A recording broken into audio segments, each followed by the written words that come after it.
बिस्मिल्लाहिर्रहमानिर्रहीम। अस्सलाम वालेकुम प्यारा दोस्तों, एक नई वीडियो से गडमा जी खिदमत में हाजिर आहियूं। प्यारा दोस्तों, सिंध जे सुरील रागी शाहिद अली बब्बर के यकीनन अवां सुञाणंदा शिकारपुर सां वास्तो रखंदो। शाहिद अली बब्बर एक बेहतरीन सिंगर आहे। मास्टर मंज़ूर जे वफ़ात खां पोइ सिंधी मौसीक़ी में आयल ख़ाल खे शाहिद बब्बर भरपूर नमूने सां भरण जी कोशिश कई आहे, जंहिंमें शाहिद बब्बर काफ़ी हद ताईं कामयाब रहियो आहे।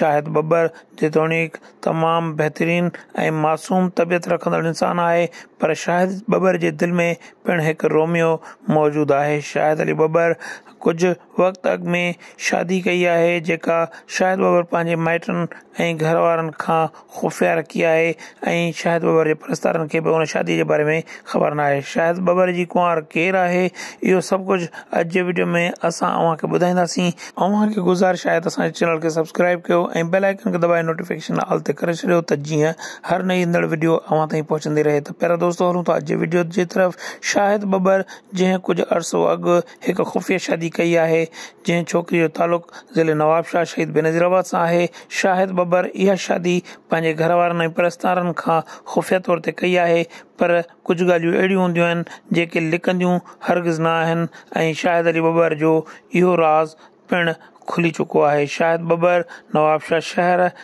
ईंदो वेंदो है, जिते एक छोकरी से मुलाकात थी।